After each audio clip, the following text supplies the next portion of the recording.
mengenai budaya asli Indonesia yang mendunia, tentu saja kita akan menyebut salah satunya adalah gamelan.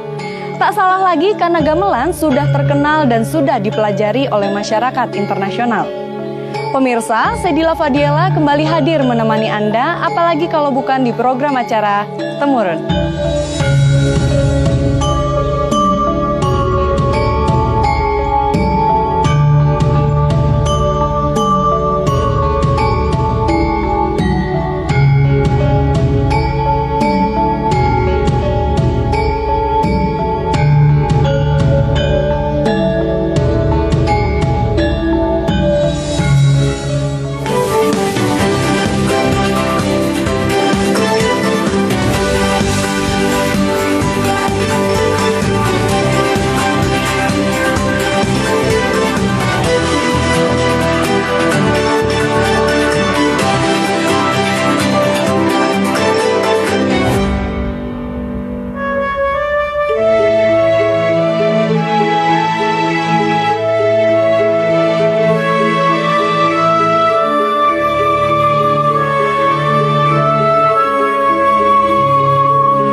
Secara etimologi, gamelan berasal dari istilah dalam bahasa Jawa, yakni gamel, yang berarti memukul atau menabuh.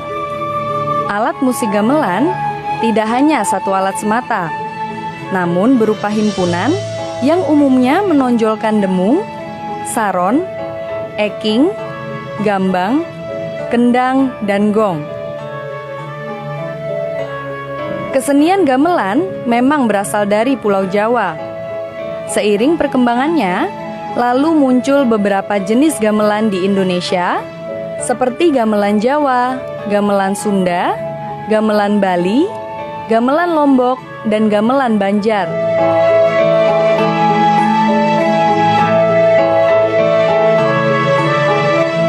Pada perjalanan mencari warisan budaya kali ini, saya sengaja mendatangi sebuah desa di Sukoharjo bernama Desa Wirun.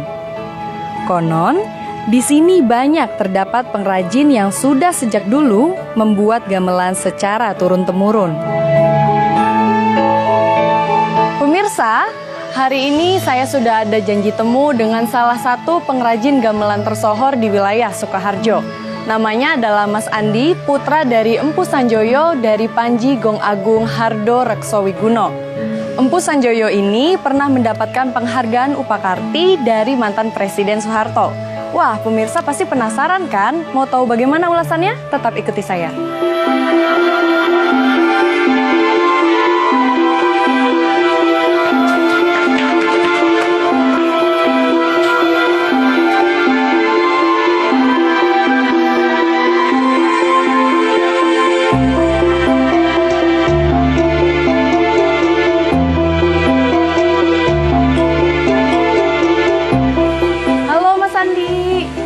Mbak Dila. Iya, maaf ya Mas, lama nunggu. Iya, nggak apa-apa, udah saya tunggu dari tadi. Mau ngobrol sekarang? Boleh Mas. Mari, silakan masuk.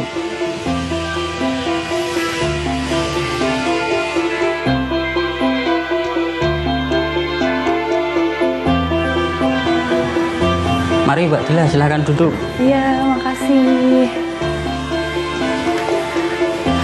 Nah, Mas Andi, jadi maksud saya kesini itu kan sesuai janji saya kemarin, saya pengen tahu lebih dalam nih soal gamelan. Tentu pemirsa juga di sana juga penasaran apa sih sebenarnya gamelan itu. Nah, menurut Mas Andi, pandangan terhadap gamelan itu apa sih, Mas? Kalau gamelan itu alat musik tradisional dari Jawa itu, Mbak. Yang menyebar ke Sunda, Sulawesi, Flores, Bali itu. Oh, berarti ke semua daerah ya, Iya, daerah Indonesia. Perbedaannya apa sih, Mas? Sebenarnya itu sama sih, Mbak. Cuma bedanya itu di suara atau laras kalau Jawanya. Oh, nadanya gitu ya? Emang nadanya. Gimana tuh, Mas, kalau antar Jawa, Sunda, atau Bali kayak gitu? Kalau Jawa itu nadanya itu lembut. Kalau Sunda itu mendayu-dayu. Kalau Bali itu nadanya itu agak berombak-ombak gitu. Oh, jadi beda-beda di nada ya mungkin Iya, ya? bedanya cuma di nada aja. Permainan nada itu ya? Iya. Nah, terus kalau misalkan tadi kan alat musiknya sama nih. Nah, saya kan apa namanya penasaran nih, gamelan itu kan banyak banget nih kan jenisnya. Mungkin satu paket gamelan tuh isinya ada apa aja gitu loh Mas? Kalau satu set gamelan itu ada banyak sih Mbak. Ada gong, kempul, bonang, temung, gambang, kendang, banyak Mbak. Banyak ya? Iya. Berarti lebih dari 5 lah ya Mas Iya, ya, satu lebih, paket itu ya. banyak. Nah itu yang tadi Mas jelasin, itu alat musiknya semua sama ya di daerah-daerah manapun, tapi bedanya di nada gitu. Iya, cuma bedanya di nada aja. Nah terus kalau gamelan itu sendiri, Mas itu lebih banyak digunakan untuk apa sih? Kalau gamelan itu banyak di Jawa itu digunakan sering hajatan, terus wayang itu, ngiringin wayang kulit itu. Oh iya, ngiringin wayang. Kalau di Bali bikin upacara adat. Oh, jadi untuk fungsi dan kegunaan tuh juga berbeda ya, beda-beda. dalam hal gamelan gitu ya. Iya. Nah, kemudian nih Mas, saya pengen tanya lebih lanjut tentang apa Panji Gong Agung ya. Iya. Nah, jadi Panji Gong Agung ini kan milik pertama saya taunya punya Bapak ya, Iya, Mpu Bapak. Sanjoyo kan. Nah, itu awal mula berdirinya ada Panji Gong Agung ini gimana sih Mas? Pendiri Gong Agung itu eyang saya itu Mbak, Hardor Sawiguno. Itu dulu bekerja di Keraton Kasunanan Solo. Terus diterusin sama bapak saya. Bapak saya itu cucu dari eyang Sawiguno itu. Oh, cucunya ya berarti ya, bukan Iya. anak ya? Oh, gitu. Nah, terus Mas, kan saya tahu nih kalau misalkan Gong Agung ini kan salah satu tempat pembuatan gamelan yang cukup tersohor nih di Sukoharjo ya. Iya. Nah, yang membedakan gamelan Gong Agung ini berbeda sama di tempat pembuatan gamelan yang lain tuh ada nggak Mas? Kalau gamelan itu bedanya ada dua Mbak, dua jenis. Gamelan Mataram sama gamelan Kasunanan. Tapi itu sama tempat lain gitu sama nggak? Beda itu. Oh beda ya? Iya beda. Bedanya apa tuh Mas? Kalau motif Jogja itu biasanya pesennya motif Kasunanan. Kalau Solo atau daerah Jawa Timur itu motif Mataram itu Mbak. Jadi pemirsa, ternyata ada perbedaan di antara gamelan Jawa. Nah, sebenarnya alatnya sama aja nih, cuman kalau di motif itu gamelan yang mana dari Solo. Itu ukirannya lebih ke Mataram ya Mas ya. Iya. Nah, ukiran Mataram itu gambarnya biasanya ada naga gitu ya Mas Iya, ya, gambar naga. Nah, kemudian kalau gamelan dari Jogja itu ukirannya lebih ke Kasunanan atau yang menggambarkan lung atau bunga ya Mas Iya. ya. Oh gitu pemirsa kira-kira. Nah Mas, habis ini saya penasaran kan sama pembuatan gamelan ini. Boleh nggak saya diajak langsung untuk melihat pembuatannya? Oh iya boleh Mbak, mari kita ke belakang. Oh iya.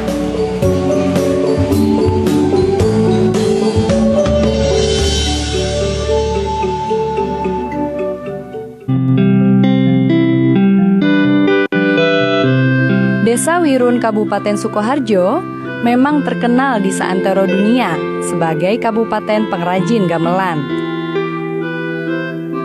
Beberapa desa banyak terdapat pengrajin yang mempertahankan warisan budaya leluhur yang diturunkan dari generasi ke generasi. Mas Andi mulai tertarik belajar membuat gamelan sejak SD. Semakin lama, keterampilannya semakin terasah dan dipercaya bisa meneruskan warisan pembuatan gamelan.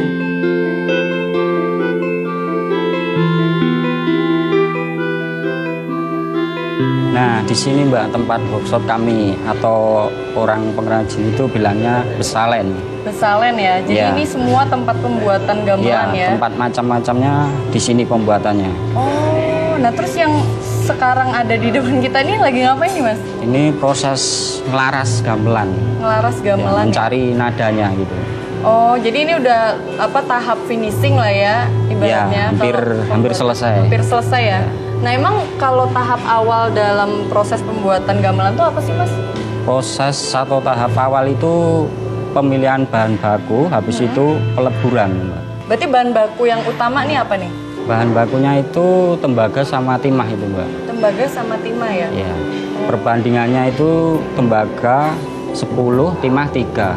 Oh, dan itu setiap gamelan itu selalu gitu perbandingannya? Iya, sama semua. Nah, kalau misalkan nih Mas, kan itu selalu ya berarti Iya. perbandingannya ya. Iya. Nah, kalau misalkan nih dalam peleburan atau pembuatan itu apa namanya perbandingannya salah nih, misalkan itu ngaruh nggak sih ke hasil gamelannya? Pengaruh itu, Mbak. Itu kalau perbandingannya kebanyakan tembaga, itu kasar. Nanti kalau ditempa bisa pecah. Kalau kebanyakan timah, nanti halus, nanti juga pecah.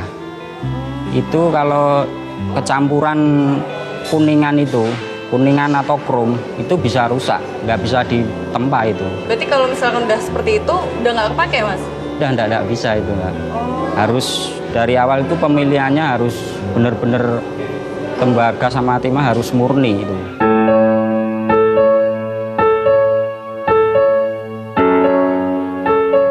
Perbandingan timah dan tembaga bisa disesuaikan dengan ukuran gamelan yang ingin dibuat. Jika perbandingan diubah atau campuran tidak pas, gamelan bisa pecah saat ditempa. Jadi, harus sangat berhati-hati kalau tidak mau bahan tersebut terbuang karena tak mungkin bisa dipakai lagi. Nah, setelah bahan baku udah jelas, terus perbandingan tadi 10:3 ya. Iya. Nah, itu ada proses, kata Masnya, peleburan. Iya, proses Itu gimana peleburan. tuh, Mas? Nah, di sini Mbak tempat peleburan timah sama tembaga. Ini bapaknya lagi ini ya, memilah ya? Ya, ini memilah tembaga sama timah. Kalau yang oranye itu apa warnanya? Ini kalau yang kayak gini itu tembaga ini, Mbak. Oh, ini tembaga. Ya, Oh. kalau timah yang kayak ini. Ini yang putih ini timah. Terus dipilah, baru Baru dilebur ya? dilebur ya. Oh, itu ngeleburinnya pakai apa sih, Mas? Ini Bakar pakai api aja? pakai arang jati biasanya. Oh, arang jati. Ya, Oh, terus proses peleburannya berapa lama, Mas? kira-kira satu tuangan itu setengah jam itu, Mbak. 30 menit ya. Satu tuangan tuh satu ini, sekop. Enggak, itu satu tuangan satu wadah. Oh, satu wadah ini Iya, ya? di bawahnya ada wadahnya nanti. Nanti tembaga habis mencair semua, timah baru dimasukin. Oh, ini tahap awal ya pembuatan apa gamelan ya. Ya. Kemudian setelah udah melebur seperti itu, Nanti kalau sudah melebur, kita mencicipi. mencicipinya gimana tuh? Mencicipi itu diambil sampelnya. Kayak gini, Mbak. Ini udah jadi? Ini sampel. Oh, sampel. Ya, nanti kita lihat dulu. Kalau keputihan itu berarti kebanyakan timah. Tapi kalau diraba kasar itu kebanyakan tembaga, kurang timah. Oh. Tapi kalau udah pas, udah bagus, udah nanti bisa langsung dituang tempat cetakan. Oh, itu udah ada cetakannya juga sendiri ya? Ya, udah. Habis dicetak, nanti kalau udah dingin baru ditempa. Baru ditempa ya? Ya.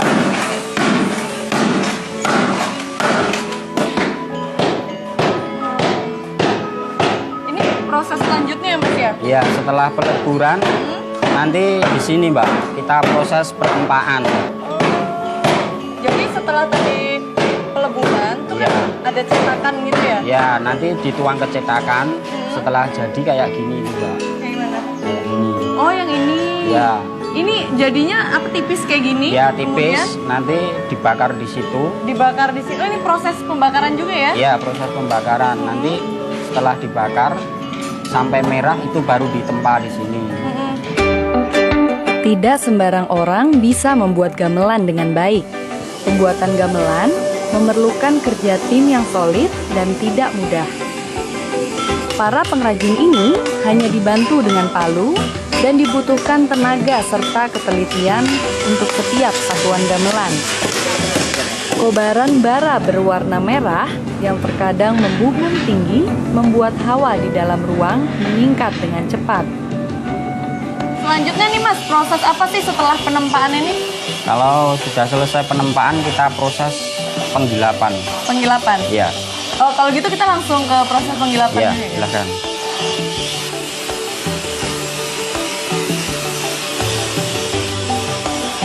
Nah, Tadi di sini ya? Mbak, setelah habis penempaan kita pindah ke sini. Di sini proses penggilapan nantinya. Penggilapan ya? Ya, penggilapan. Itu fungsinya buat apa tuh Mas? Kalau penggilapan itu fungsinya menghilangkan yang hitam-hitam itu Mbak, supaya kelihatan kuning dan halus. Ini ya? Ya. Kayak Bapak ini. Nah terus kalau proses penggilapan ini sendiri berapa lama Mas? Kalau penggilapan gong itu kurang lebih 1 hari itu Mbak. Untuk gong ya? Kalau yang kecil-kecil kayak gini? Paling yang kecil 1,5 hari aja udah selesai. Oh, setengah hari sudah Ya. selesai. Dan proses penggilapan ini kayaknya juga ini ya, memerlukan air gitu ya. Fungsinya Ya. untuk apa sih Mas? Kalau air itu fungsinya mendinginkan itu gamelan supaya kalau digerinda nggak panas itu Mbak. Kalau panas nanti suaranya kurang bagus, kalau nggak itu bisa pecah nanti. Nah Mas, kalau sekarang itu kan pakai gerinda ini ya. Iya. Nah sebenarnya ada perbedaan nggak sih antara penggilapan yang sekarang dengan udah pakai alat nih sama yang dulu gitu? Beda Mbak, ada perbedaannya. Ada perbedaannya? Kalau dulu itu masih manual pakai kikir itu Mbak. Kalau sekarang kan udah pakai mesin, pakai gerinda gitu. Tapi ada ini nggak sih, maksudnya kelebihan kekurangannya gitu nggak sih? Kalau kelebihannya pakai kikir itu lebih bagus, lebih halus. Tapi kekurangannya itu pakai kikir lama itu Mbak. Kalau gong itu bisa semingguan bisa itu. Seminggu? Ya. Untuk penggilapan itu aja? Penggilapan manual. Tapi kalau sekarang kan udah pakai gerinda itu paling 1 hari udah selesai gitu. Lebih cepat. Lebih cepat ya? Ya. Mas Andi, setelah proses penggilapan ini, kemudian proses apa sih? Selanjutnya setelah proses penggilapan kita menuju proses pengelarasan. Pengelarasan. Bisa Iya. dijelasin nggak tuh Mas, gimana tuh? Pengelarasan itu mengelaras atau menyetem nada. Kalau di pengrajin gamelan itu istilahnya ada babonan. Babonan itu gimana tuh? Babonan itu patokan. Patokan nada itu loh Mbak. Kalau gamelan itu patokan nadanya itu gamelan RRI Solo. Oh, Itu jadi gamelan. semacam pakemnya gitu ya? Ya, pakemnya gitu ya. Oh, nah terus pas penyelarasan itu caranya gimana tuh Mas? Kalau itu kan dicari Mbak, dicari pakai tanah liat gitu. Kalau ditempelin udah pas nadanya, baru kita pukul. Ntar ditabuh lagi, kalau kurang dicari lagi pakai tanah liat itu tadi. Lama nggak Mas tuh prosesnya penyelarasan? Tergantung itu Mbak, tergantung apa gamelannya. Kalau tebal tipisnya itu bisa rata, cepet. Kalau tebelnya di salah satu titik aja, nanti lama. Kemudian setelah ini misalkan bunyi-bunyinya sudah selaras semua kayak Ya. gitu. Nah, proses selanjutnya apa tuh? Setelah pengelarasan, itu proses penggrasoan atau penggilapan, finishing. Apa? Penggilapan. Penggilapan lagi? Ya, finishing itu, dibraso biar mengkilap. Ini Mbak, setelah tadi proses pengelarasan, ini proses yang terakhir, proses penggilapan ini. Penggilapan juga ya? Ya. Cuman bedanya ini yang finishing. Finishing yang tahap terakhir ini. Oh. Terus dilihat sampai benar-benar finish gitu selesai itu gimana Mas? Nanti bisa bersih kayak kaca itu Mbak. Nanti dibraso lagi, dikasih watu hijau. Biar mengkilap ya? Iya. Nah kalau ini sendiri ini udah berapa persen nih Mas mau selesai? Ini baru 50 paling ini Mbak. Baru 50 ya? Iya. Padahal saya lihat warnanya udah gold, udah hampir Iya. selesai gitu ya? Berarti masih banyak proses yang harus Iya. ini ya? Nah masih lama ini. Oke. Oh iya Mas, saya punya satu pertanyaan nih ya. Kan Iya, Mbak. dari tadi kan Mas jelasin nih proses-proses pembuatan gamelan ya kan? Iya. Dari peleburan, terus segala macam sampai finishing. Nah sebenarnya sebelum Mas Andi ini membuat semua gamelan itu tuh sebenarnya ada ritual khusus atau apa mungkin upacara atau gimana gitu nggak sih Mas? Kalau ritual khusus itu ada sih Mbak, tapi kan nggak setiap hari. Itu biasanya ritualnya itu kalau mau pandai gong besar. Kalau mau pandai gong 1 meter lebih itu biasanya pakai ritual selamatan itu Mbak. Oh berarti ritualnya itu lebih diutamakan untuk pembuatan gong gitu ya? Ya gong bersyaratnya aja. Fungsinya apa sih Mas sebenarnya kalau ada ritual gitu? Tujuannya ritual itu cuma meminta keselamatan buat karyawannya aja Mbak. Oh jadi ya secara langsung supaya lancar juga ya? Iya. Dalam proses penjualan juga itu ngaruh nggak sih Mas? Enggak itu Mbak, cuma meminta keselamatan buat karyawannya biar lancar, ya nggak ada halangan apa-apa gitu aja. Tujuannya cuma itu, Mbak.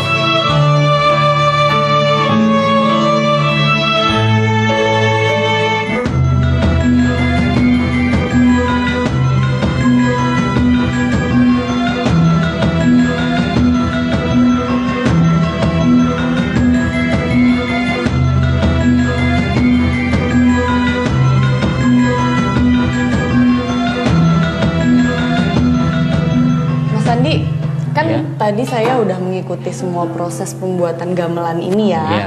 Nah, itu kan masing-masing dalam apa tahapan atau prosesnya itu kan banyak banget tuh saya lihat pekerjanya. Nah, itu Ya. tuh pekerja apa pembuat gamelan di Gong Agung ini berapa sih, Mas? Kalau jumlah karyawannya 25 itu, Mbak. Totalnya 25? Ya. Itu masing-masing kayak misalkan di peleburan, terus di mana penampaan, Penampaan. terus pelarasan itu masing-masing ada sendiri. Ada sendiri itu soalnya bidangnya sendiri-sendiri, keahliannya. Keahliannya sendiri-sendiri. Ya. Oh jadi emang Mas Andi juga nggak ini ya sembarangan untuk merekrut atau menerima ya? Iya, soalnya kalau belajar itu lama itu, Mbak. Jadi semuanya udah apa di bidangnya masing-masing ya kayak tadi Iya. yang pas finishing itu juga nggak sembarang orang ya? Ya nggak sembarang orang bisa ngelaras gitu. Oh iya Mas, kalau pembuatan satu set gamelan itu kira-kira butuh waktu berapa lama sih? Kalau gamelan itu ada 3 macam, Mbak. Biasa, standar, sama yang super. Kalau yang biasa itu kurang lebih memerlukan waktu 2 bulan. 2 bulan ya? Iya. Terus Kalau yang standar, Standar ya? itu kurang lebih 3 bulan. Kalau yang super itu lebih lama lagi, itu kurang lebih 3 bulanan. 3 tapi bulan itu lebih. masing-masing apa namanya satu set itu sama nggak sih alat-alatnya itu? Sebenarnya sama, Mbak, tapi cuma bedanya kalau di biasa itu ukurannya standar. Kalau yang super itu ukurannya lebih besar dan bobotnya itu lebih banyak gitu. Lebih berat gitu Lebih ya? berat, ya. Kalau yang satu lagi? Yang biasa itu sama kayak yang standar, tapi bedanya cuma di ukiran. Di ukiran. Oh jadi prosesnya itu memakan waktu lebih lama itu karena ukirannya juga ya? Iya, terus sama pandainya itu gong besar itu lebih lama. Kalau yang super itu Jadi paling lama tuh 3 bulan ya? 3 bulan lebih kalau yang super. Yang super ya. Iya. Nah kalau untuk harganya sendiri tuh gimana Mas? Kalau masalah harga itu juga beda-beda, Mbak. Kalau yang biasa itu 300. Kalau yang standar itu 450. Kalau yang super 750. 700. Ini semuanya dalam apa nih? Juta? 750 juta ya. 750 juta? Iya. Wow, itu banyak banget. Itu yang prosesnya 3 bulan, terus semua satu set itu 750 juta ya tuh? Iya, Mbak. Wow, banyak juga ya. Iya. Nah terus itu kalau apa dari penjualan itu misalkan nih Mas, itu Mas jualannya kemana aja tuh? Itu kalau super itu ke orang yang Mbak, apa pribadi, orang pribadi. Kalau Koleksi ya? Iya. Koleksi. Kalau mau pesen itu yang super itu harus pesen dulu. Soalnya kita nggak stok. Yang nyetoknya yang gamelan biasa, standar kita stoknya.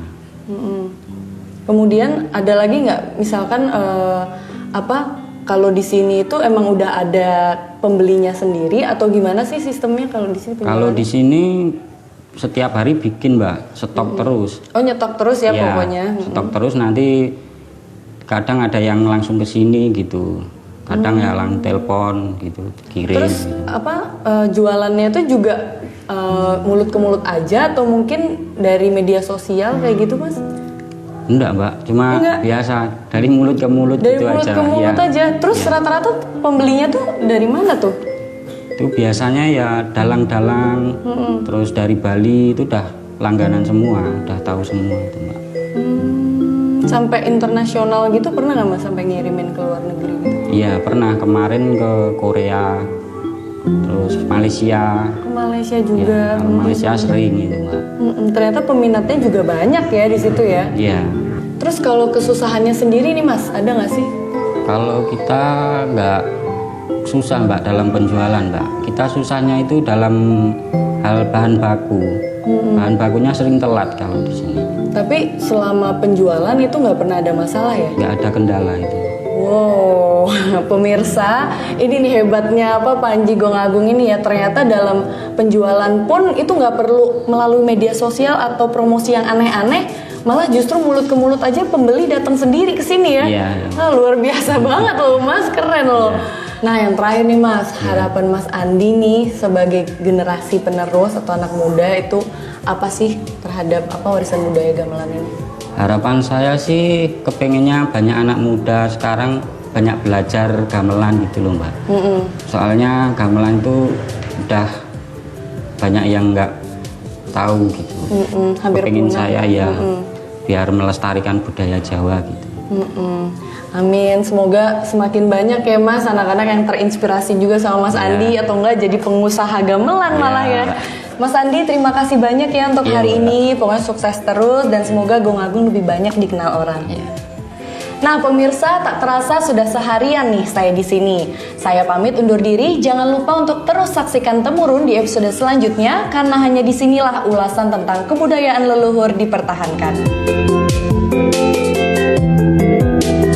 Menyaksikan sendiri bagaimana para pengrajin sangat giat bekerja, rasanya ada kobaran semangat bergemuruh di lubuk hati saya. Disinilah awal mula kita bisa berbangga diri, membawa nama bangsa Indonesia tersohor di muka bumi. Generasi kita adalah harapan besar bagi warisan yang tiada duanya. Karena di setiap generasi harus selalu bersinergi untuk melanjutkan perjuangan bangsa ini.